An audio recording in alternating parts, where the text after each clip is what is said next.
Good morning, all. I was hoping to give some time for DLive to come online, but it seems to not be coming online. If any of you guys are on YouTube and DLive, if you want to do me a great favor, if you could post the YouTube link over on DLive, it would allow people that are on DLive waiting to hop over to YouTube and see it there. So if one of you guys could do that, it'd be great.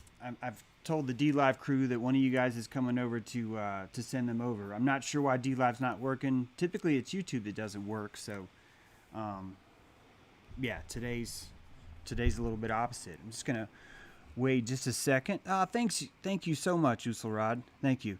If you guys want to check that Uselrod link in DLive, that's an option since DLive doesn't seem to be working. And yeah, let's get started. Hello there.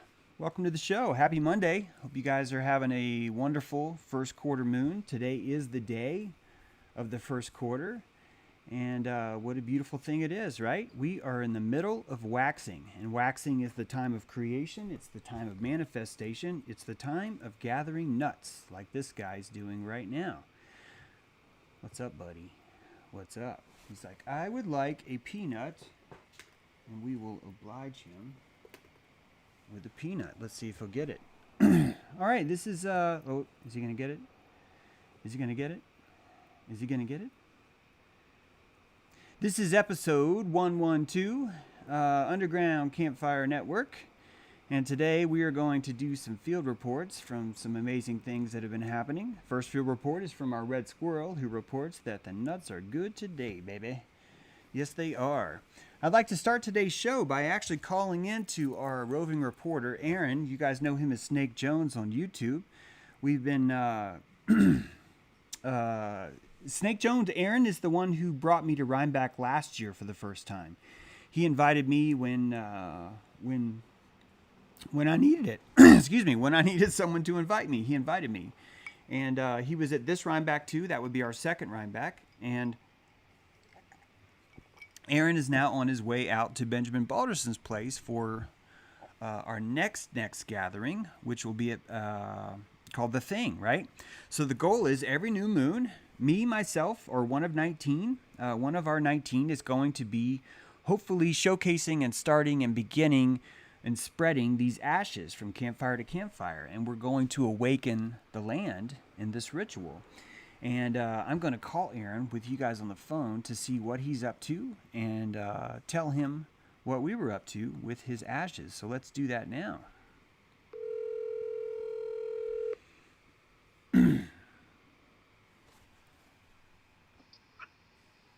Hello. Aaron, you're on the air. You're live. How's it going?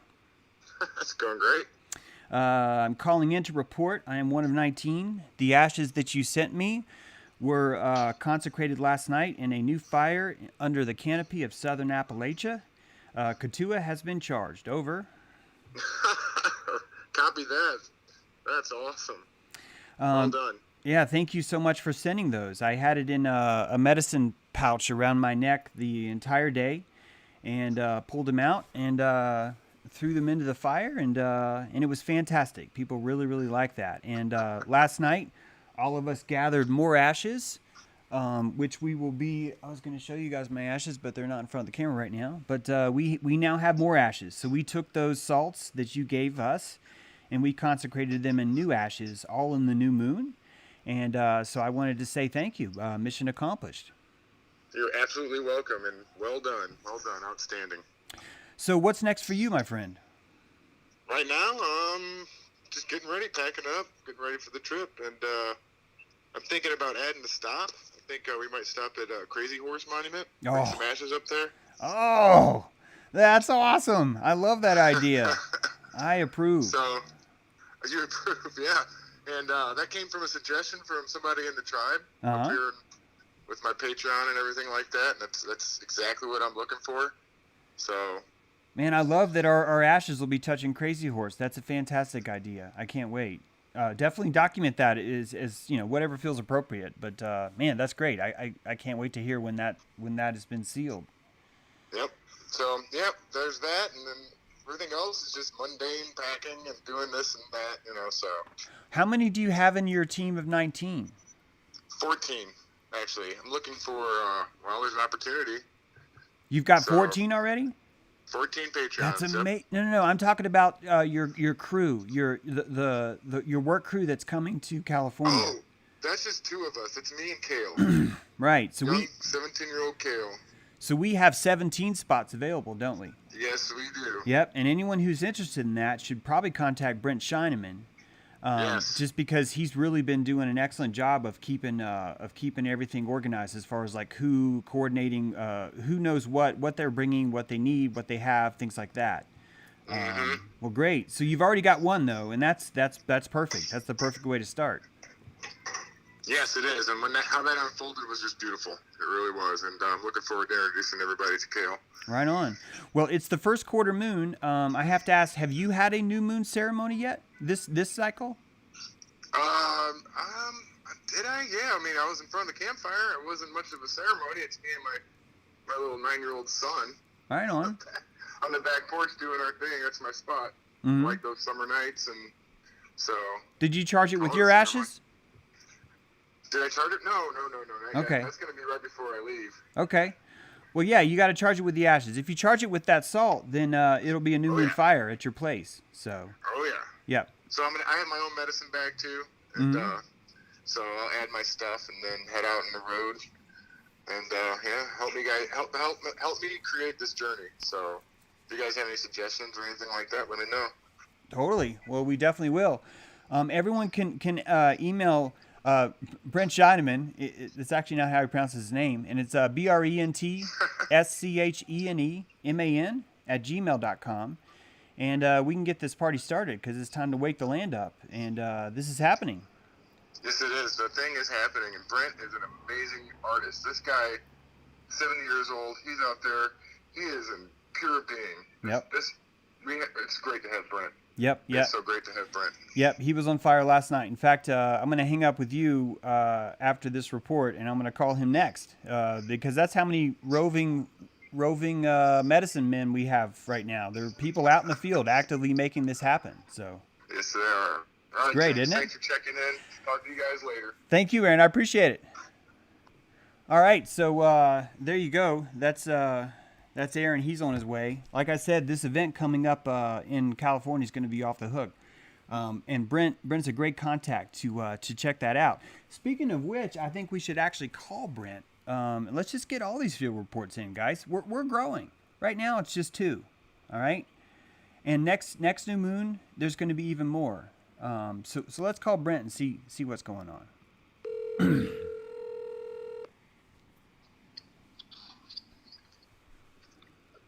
Good morning. This is Brent. Hey, Brent, it's James. How's it going? Hey, man. I'm living the dream. Best apocalypse ever. Right on. What time did you go to bed last night? I went in about 1:45 a.m. Right on. I think I actually finally went to bed at 4. I had to burn some toast first because I was like, hey, I should eat. And then I burnt my toast. And then I went to bed. It was a great night. So last night, you put together a new moon ceremony in Appalachia. Could you tell us about that? Yeah, sure. I'd love to. And to all your wonderful subscribers and patrons out there. Last night, we went to Roan Mountain State Park and built a beautiful campfire.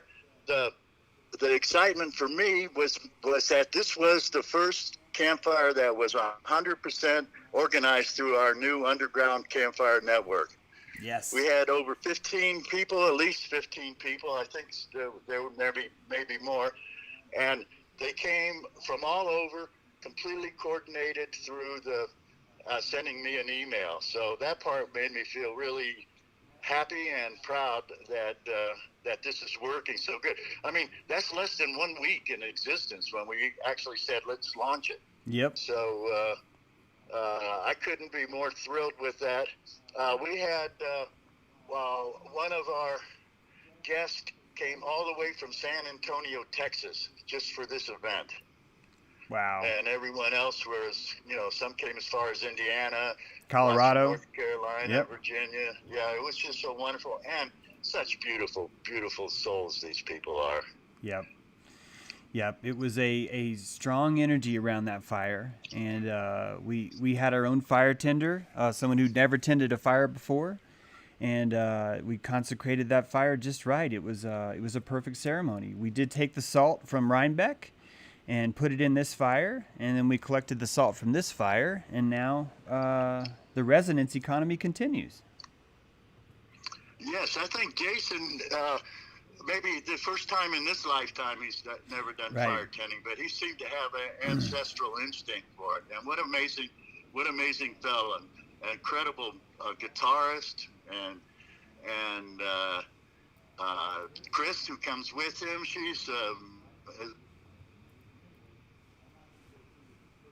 by person, but just he's definitely a great asset to the our quest. Yep. Well, Brent, you are that great asset to our quest because you've done so much work organizing this. Our event last night, no one paid a dime for that. That was something that actually you paid for, which our patrons are going to be reimbursing you for that. It's all part of the work we are doing, and each time we have one of these events, this is all it's about. It's simply charging the salt, passing the message on. And Brent has just been instrumental that we couldn't have done this without you. Thank you so much for all the work you put into this. Oh, you're most welcome. I'm proud to do it. I really look at it like it's a great privilege and an honor, really, to do this work. I've been looking forward to this down the trail from at least 50 years ago. Yep, Brent, you have a long history and of doing a lot of things similar to this, and one of which is your Think Tank 2.0, which is how you found me, and it's really been a great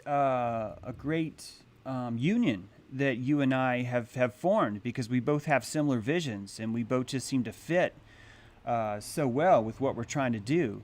And I just want to say your work's been stellar. Everyone who talks to me just speaks so highly about your generosity and all the time you've been putting into it. And I just want to say this in front of everyone watching. Thank you so much, Brent Scheneman. I call you Brent Scheneman because you shine, even though you tell me That's it's... why I never corrected you. That's right.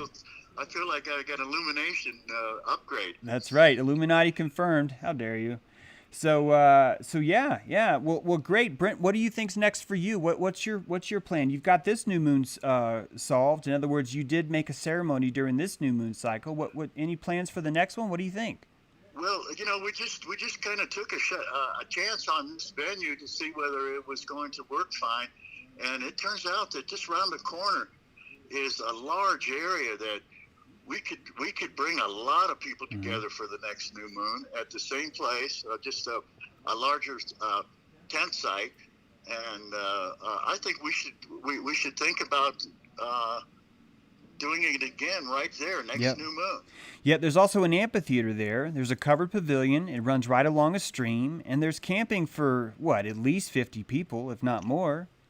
Yeah, I think so. Nobody's going to do a head count.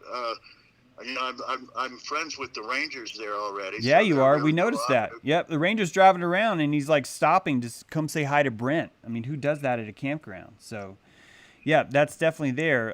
So I'm thinking we're gonna do this again, guys. Next new moon. That next new moon is going to be the 18th. August 18th is the next new moon. That's a Tuesday. That means that probably if Brent's going to plan it on the weekend, that would probably mean the weekend of the 21st, 22nd, and 23rd, somewhere around there. So if anyone is curious in that, you need to just contact Brent. Once Brent has your email, you'll be inside of our Underground Campfire Network, and you can find that out. And more importantly, we want to help spread that, don't we, Brent? We really want this.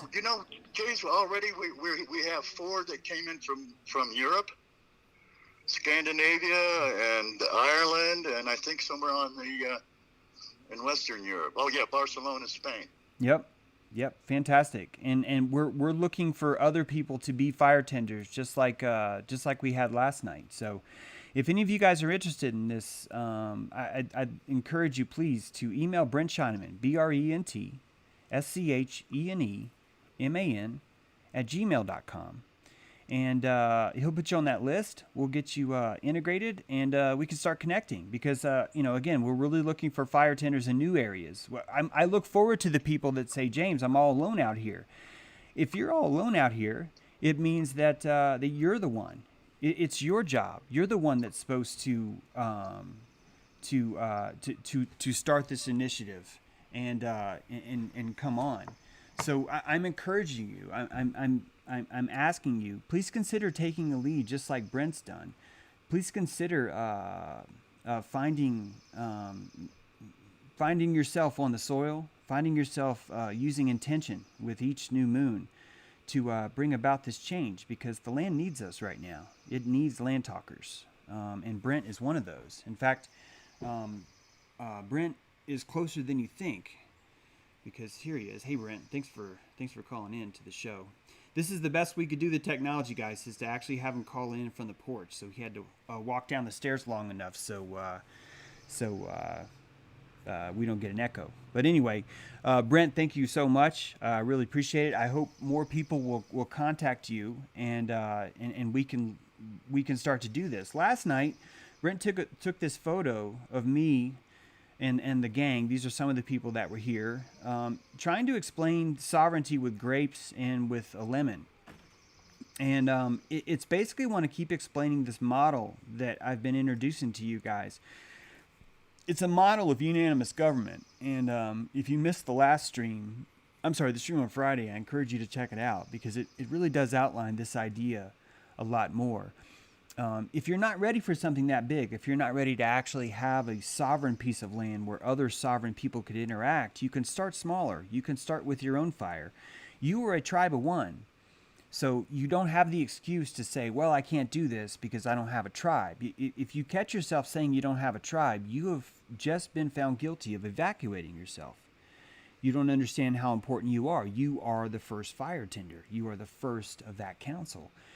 It is your job to begin this thumping, to begin this stomping. And what you would do is the next new moon on your land, find a fire pit and consecrate it. If you want some charge, contact one of us. We'll send you some ashes. It'll be great. And you'll take those salt, you'll pour it in that fire as it's burning, and now, boom, now your salt is consecrated with the same idea.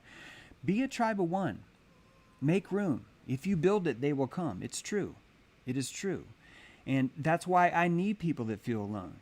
We need people that are like, no one's out there. By you being the Nendawen, the torchbearer, ironic, right? By you being the Nendawen, the torchbearer, the torch carrier, you're lighting the way for others. People will find you in the darkness. They will want to sit by your fire. A tribe will form. It doesn't require credentials. It doesn't require paperwork. It doesn't require expertise. All it requires is a fire in line with the cycles of the moon. Last night we talked a lot about how to actually talk to the land. And I just wanted to give you guys some thoughts on that. You certainly shouldn't listen to me on it. You should listen to your heart. You'll know how to talk to the land. But I'd like to suggest to people that talking to the land is not something that could ever really be done with words. The soil doesn't speak English. It doesn't have that same kind of connotation or vibration as your heart does, as your symbology does. So what you can do is that when you have a fire, I'd like you to take your empathy and bury it deep in the ground and look up. You're now looking at what the soil sees. And the soil is looking almost like you're underwater, and you're looking at the top surface of water, right? And above that's the sun and the clouds and everything. But instead of you seeing the sun and the clouds, it's nighttime. And you're looking up at the surface of the soil, and you're seeing the impression of this ring of rocks. And in the middle of this ring of rocks, you see a hot, warm fire burning. And around this ring of rocks is a ring of feet, and all of their toes are pointed into the fire. And the electricity off from that feet forms an outer ring, and the inner ring of stone. And inside that inner ring is fire. That truly is Atlantis. And Subterranean sees that symbol. It sees that neuron of the land as it's been activated, as it's been fired up. And it excites it. The land sees that excitement. Now, if you build one fire, you haven't actually committed to the land yet. You've given the land your witness, which is fabulous. She needs that. But you haven't really told the land you're there, that you're its protector. And how do you do that? In the new moon ceremony. Every new moon, just sometime between the waxing moon, set this fire and set your intention. All right? As you set that fire every new moon, every new moon, every new moon, the land starts to realize she can rely on you. She understands that you're talking back to her. She hears the rhythm of the neuron that you're responding to. You're sending that neuron as if it's the new moon itself. From looking up, she sees that, and she will start speaking to you. Babylon is like saran wrap that's been placed over the land. Babylon is the divine feminine. She lies underneath that saran wrap. When you light that fire, you burn a hole in that saran wrap and it melts away. And as it melts away, all that soil is now exposed, right? The soil now starts to touch the ether. It starts to feel the light of heaven again, all right? It becomes free. And that's what you're doing with the land. You're telling the land it's alive. How is it alive? Because you are its instrument. You are its protector. You are its defender. You are its immune system. You were brought here to protect it. And once it starts to hear you, that land will start speaking to you. The great chestnuts will come back. The hemlocks will come back. A lot of things will change. A lot of things are going to change. I don't have to make this up.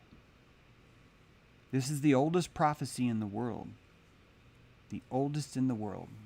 When the earth is ravaged and the animals are dying, a new tribe of people shall come unto the earth from many colors, creeds, and classes, and who by their actions and deeds shall make the earth green again. They shall be known as the warriors of the rainbow. This is a Hopi prophecy. It's one of the oldest we can find. The Hopi tell us that they were taken underground by the ant people before the last deluge. These ant people took them underground and took care of them long enough to basically survive. And so what emerged from the caves of the Grand Canyon, what emerged from the crevices of the earth, wasn't just people, but memories. To put the salt, your salt, underground is to store those memories underground, and they percolate again. And that's what's been happening right now. That's what's happening all around us. This Hopi prophecy is coming true. So let's ask ourselves, what really is the people of the rainbow? What are rainbow warriors truly? And I'd like to remind you all about Joseph and the coat of many colors. I'd like for you to consider that your aura itself is a rainbow. And that once we start to learn to discern, once we start to see things again, we'll start to see these auras also. Now I remember what I was going to do. Here, let me pull something up. Right before the show, I was doing something, and then I was like, wait a minute, I forgot what I was doing. And it was pulling up this browser window. Bear with me. I'm going to read this to you. The Warriors of the Rainbow Prophecy. All right, I know it's flashing, guys. You OCD guys, just sorry. At the beginning of this cycle of time, wait a minute, is that the first one? Yep. At the beginning of this cycle of time, long ago, the Great Spirit came down and he made an appearance and he gathered the peoples of this earth together. They say on an island which is now beneath the water. And he said to the human beings, I am going to send you to 4 directions, and over time I'm going to change you to 4 colors.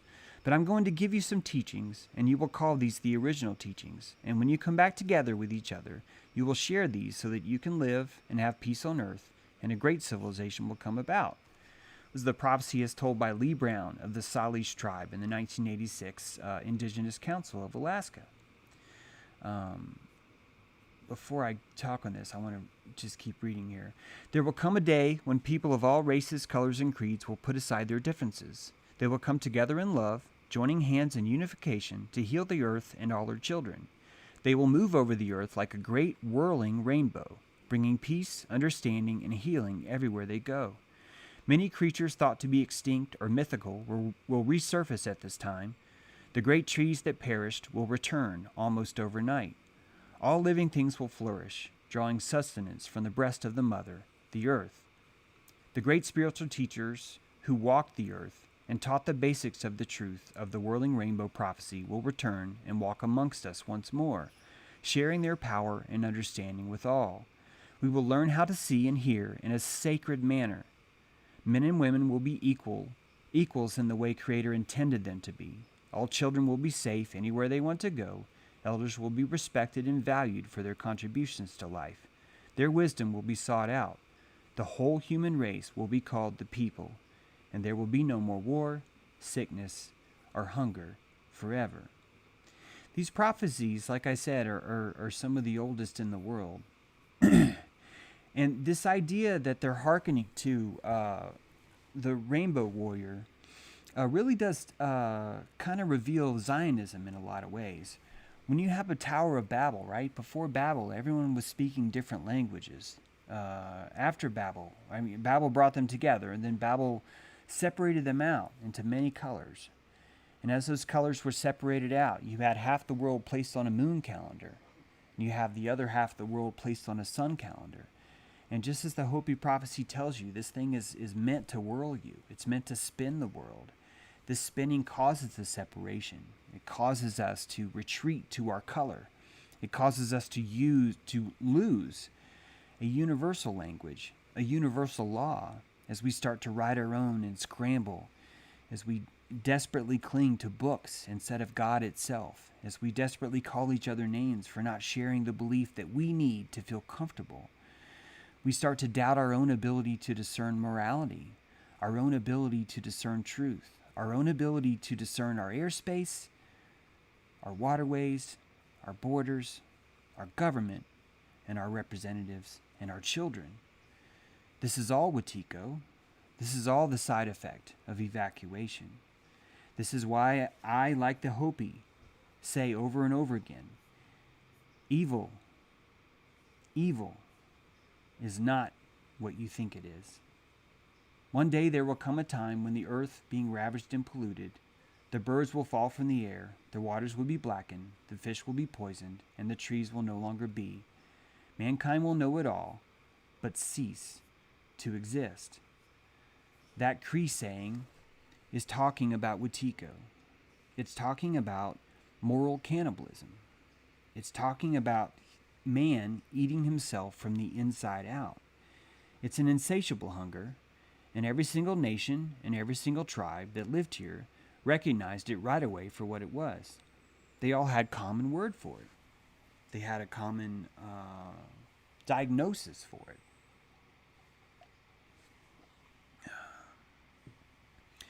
This great sucking, this great darkness, this great time where we acted so poorly is part of a bellows that you'd use on a fire. And you empty that bellows and then you fill it, and you empty that bellows and you fill it. And if you look at where we're going and how we're getting there, that's exactly what's happening. We're filling and closing this bellows over and over again as we're dragging ourselves, kicking and screaming, into the golden dawn. And I say kicking and screaming.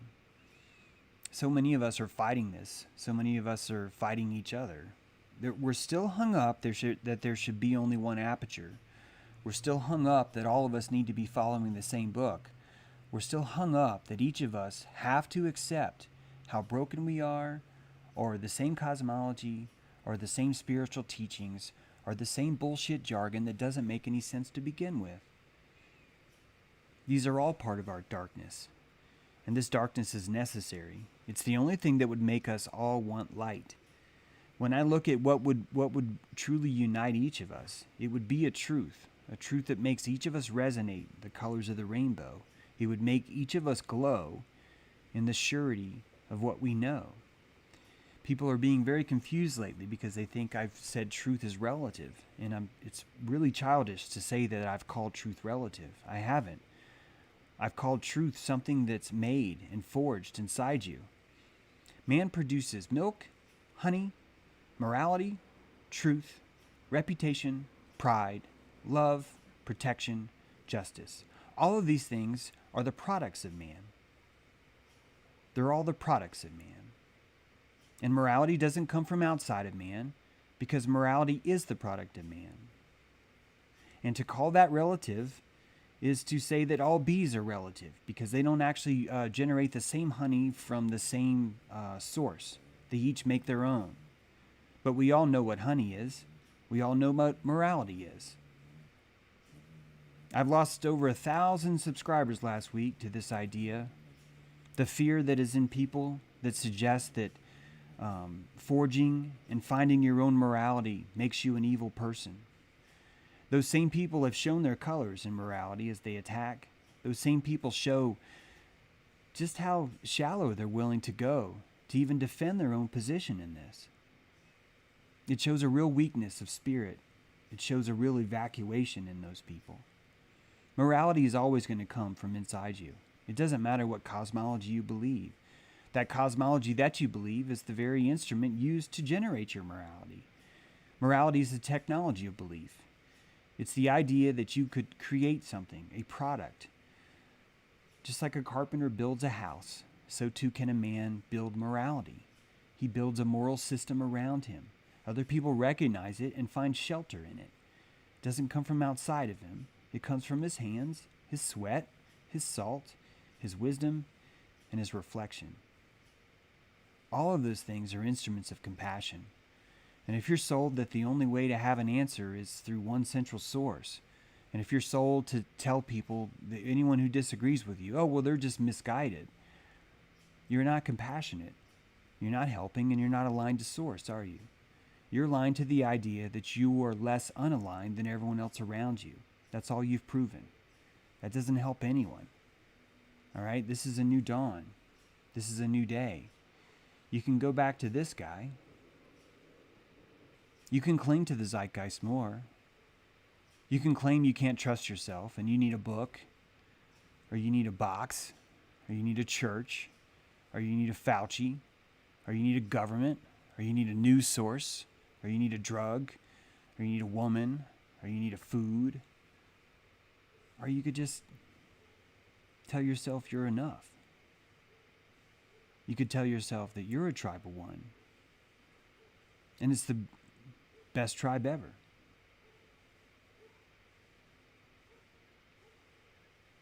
Loneliness is generated from you, not from others. But you can always go back to glory holes, right? With COVID-19. You can always go back to Fauci, sporting a number 19 on the baseball field.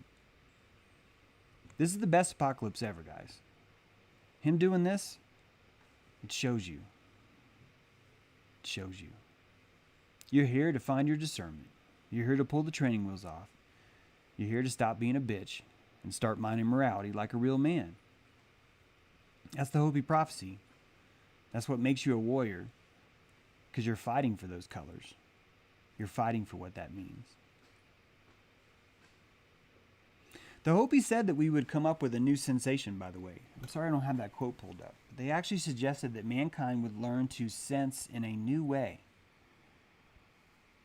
And when they say the rainbow warriors will learn to sense in a new way, I can't help but think that we will eventually open our compassion, we'll dilate our compassion so much that we'll be able to simulate, i.e. see colors in other people's auras, which are simply rendering our compassion.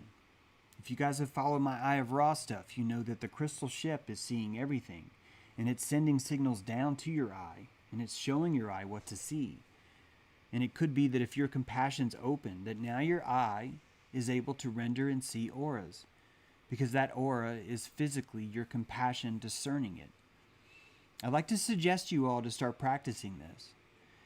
Instead of seeing auras passively, as if they exist in the world, I'd like you to use your empathy and your compassion, and to look at someone and try and understand their position.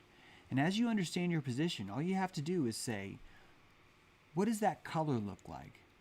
What is the color of my friend right now, as he or she is explaining this problem they're having, or as they're living through this trial, or as they're facing this vitriol? What is the color I see in them?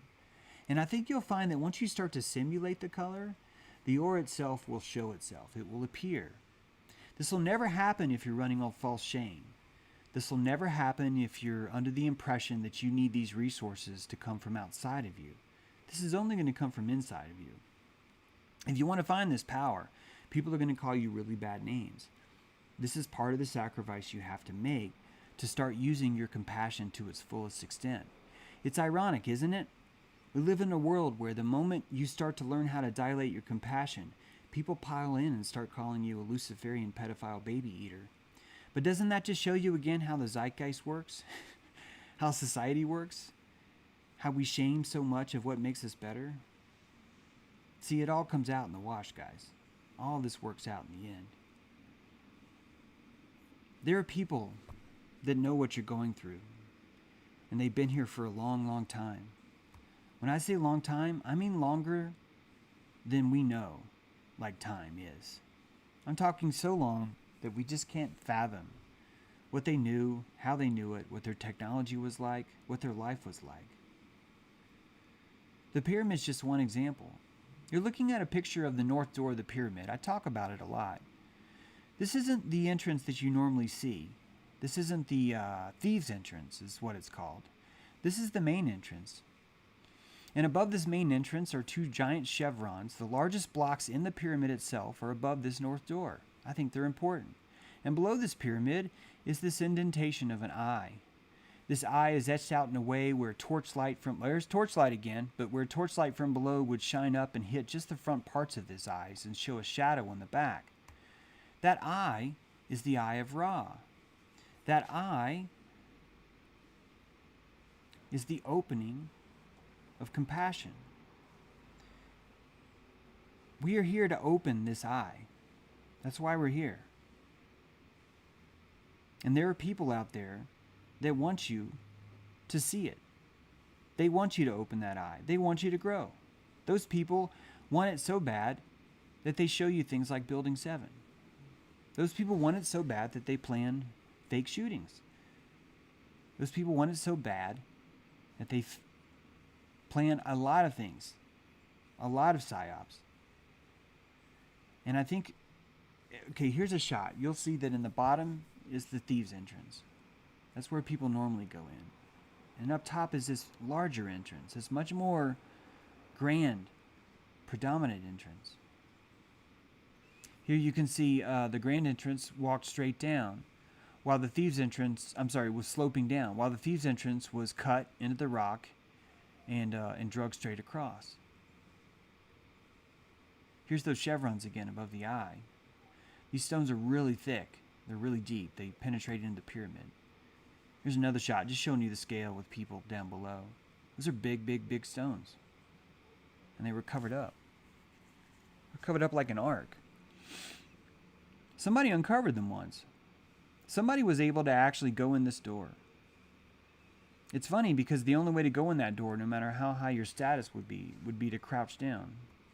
It's like you would have to bow to enter, which I think is interesting too. Here you can see that eye indentation again. I'm telling you, that's the eye of Ra. It's right there.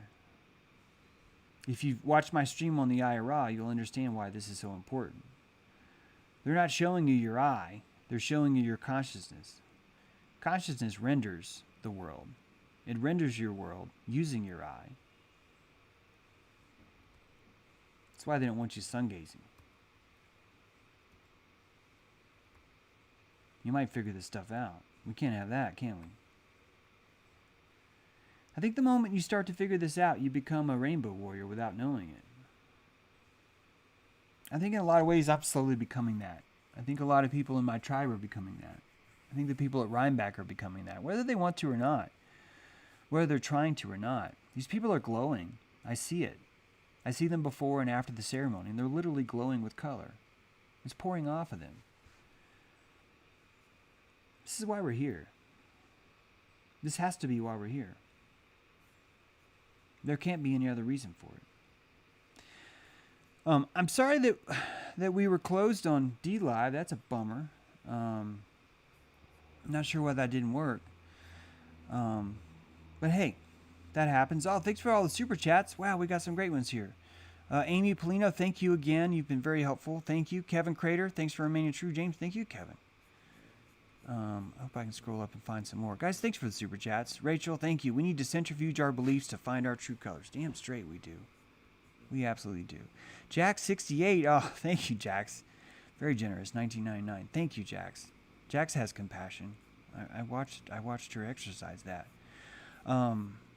Guys, thanks for being here today. I'm actually going to go and meet up with the people that we had the fire with last night, and we are going to look at this property that I've been telling you guys about. It's on the Appalachian Trail. Imagine there being a sovereign campground on the Appalachian Trail that anyone could pilgrimage to, from as north as Maine, from as far south as Georgia.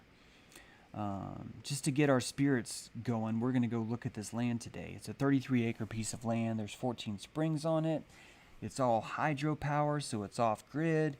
It's right there next to the Appalachian Trail. It borders a national forest. It's just a perfect opportunity for us to start a fire tender camp. I'm talking about a place where other people would come into southern Appalachia, into the land of Katua, which is really fitting here, and train to be a fire tender. They would come to this campground for a weekend or a week and actually learn the skills that I learned at this wilderness camp, to learn the skills that Aaron's learned in his recovery Hope House stuff, work that he's done, to learn the skills that Brent Scheineman's learned when he was doing his mule project in Europe. Real alchemy, right? An unschooling place, a vocational school in the wilderness. We are not that far away from it. I don't know how we'll get the money, but it's going to happen. And if we're not the ones to make this happen here, someone else will. And when you do, you will contact me and you will say, James, come help us set this up, and I will come. It will be awesome. We'll have a fire. We'll talk about this stuff. We'll separate some salt, and we'll get this going. I want this in all your mind, guys. Private property is going to be the home of a new world. These national parks, these state parks that you see right now, those are gone. Those don't belong to us. Those belong to Babylon. They have a rule set to them, don't they? They're going to require masks. They're going to be closed for safety. They're going to be social distance. That's why we need fire tenders. We need people to make that sacrifice to the land. And, start a fire every new moon. You're telling the land, I'm here. I hear you. I'm here. I'd like to encourage everyone, if you want to help with this effort, if you want to help with my endeavors, if you want to help in any way, please consider joining me on Patreon. Patreon literally is going to pay for that event last night. It'll pay for the next one. It pays for pretty much every single thing I do. YouTube has demonetized all my videos. Owen Benjamin has told you all I'm an evil Luciferian sodomite. All I really have to help me is Patreon right now. And I'm just so thankful. You guys have been hugely helpful in keeping me online, keeping me alive, and keeping this going. So if anyone wants to join that tribe, please do. We could definitely use your help. Here's a link in the YouTube chat. I put a link in DLive, even though that's offline. And we'll do another update on the next new moon ceremony coming up in August. We'll let you guys know. Don't forget about Brent Scheineman. I am putting his email in the chat right now. And let's make this happen, guys. Let's get this on and make it happen. It's best apocalypse ever. 2020 is the year to do this. All right. Sometimes you guys are like, yeah, James is live. I might check him one day. I won't be live streaming every day. I won't be here all the time. As it is right now, I was doing the live streaming because I was hoping to raise money for land. All that money's gone. YouTube has pulled that money. So it could be that live streaming isn't really the best thing for me to be doing right now to help this message. So the live streams themselves probably are going to have to like trim down. It'll allow me to focus on a book, just find other ways to generate revenue. I already get enough shit from people, like, you're just doing this for the money. So I don't even like to talk about this stuff really. There's no way that I would be able to function though without fuel. And those of you who know that, who send me fuel, thank you so much for doing that. I really appreciate this. You'll find that my career's always been this way. Owen is an amazing poly with a dick. This is just another person along the line that's decided that their aperture is too uncomfortable to hear things that I've said. There will be more. This will always keep going because I am the opener. I am the dilator. I am the one who says this. We're going in this pyramid. I am the one who says, here's the torch. We are going in. Let's do it. Not everyone's going to like me for that, and that's okay. I'm happy to do that. I'm happy to be that dude. I'm actually proud to be that dude. I'm proud to be Nendawen. I'm proud to be a torchbearer. I'm not afraid of torches. Don't be afraid of torches. Think about it. When you were first brought here, the first thing you did was learn how to make a fire. You were born in Prometheus. And how did you make that fire? You took one stick and placed it this way. And you took another stick and you placed it this way. And you rubbed one stick against the other. And you formed a cross. You frickin' formed a cross and you made fire. Prometheus came from the cross. Don't you dare fear it. Don't let anyone tell you to be afraid of that. You are all fire tenders. We are all speakers of the land. We need you guys right now. Sorry for talking shit about Owen. That was bad. I'll work on that too. All right? Remember this. It's still new moon. If you guys want, set this fire in your yard. You don't have to have our ashes for it. You don't have to have that salt. Do it yourself. Tell the land, I hear you. She'll hear you. If you set that fire every new moon, she'll hear. She'll go, wait a minute. This guy keeps doing this. I think I can trust him. Yeah. Tell the land you can trust. Tell the land she can trust you. Tell her she can trust you. All right? Yes, Owen is a great dude, Chad. I agree. I really do. I think he's authentic, and I think he's there. I don't think he should change. I think he's showing us scaffolding, how to climb out of that dependency where we have to rely on exterior authority that comes through zeitgeist. I need him to squirm out there on this. I need that to be expensive. Owen, you kind of fucked up on this one. You told everybody that their morality has to come from a book, that it has to come from a church, that it has to come from a zeitgeist. That's old school. That's old world. That's what got us into World War I. That's what got us into World War II. That's what got us burning herbalists. That's what got us burning witches. That's what got us the Spanish Inquisition. That's what got us the Crusades. That's what got us Columbus erasing America. That's what got us afraid of camping in the woods with friends. That's what that gets us. We don't have time for that. We don't have time for that. It's time for something bigger. Let's do it, guys.